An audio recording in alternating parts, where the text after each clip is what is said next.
Expensive. ওকে, তাহলে এবারে শাকসবজি কেনার সময় কিন্তু আমরা কোনো কিছু কেনার সময় কিন্তু অবশ্যই আমরা দরদাম করি। হ্যাঁ? তাহলে হাউ মাচ ইজ দিস? এটার দাম কত? ওকে, তাহলে আমরা কিন্তু দেখো বন্ধুরা যে রিয়েল লাইফে আমরা কিন্তু থিংকিং করব, ট্রাই টু আন্ডারস্ট্যান্ড, বোঝার চেষ্টা করব যে আসলে কি ভাবে ইংলিশ এক্সপ্রেশন করতে হয়। ইংলিশে আমরা পারি না, সেটা কিন্তু আমাদের আত্মবিশ্বাসের অভাব। পৃথিবীর কোনো ব্যক্তি কিন্তু কোনো কিছু নিয়েই জন্মগ্রহণ করে না, কোনো অভিজ্ঞতা নিয়ে জন্মগ্রহণ করে না। সেটা কিন্তু আমাদেরকে শিখতে হয়, জানতে হয়, প্র্যাকটিস করতে হয়। তাহলে যখন আমরা সেটা কিনতে গেলাম তখন যদি আমরা বেশি দাম হয় তাহলে তখন বলে দিই ইট ইজ এক্সপেন্সিভ।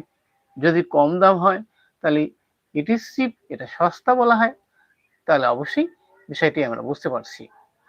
এখন কোনো কিছু কেনাকাটার সময় আমরা অবশ্যই সেখানে বলি যে ভাই একটু ডিসকাউন্ট দেওয়া যায় না বা একটু দাম কম হয় না? তাহলে গিভ মি এ ডিসকাউন্ট, আমাকে দাম একটু কম দাম দিন। ওকে,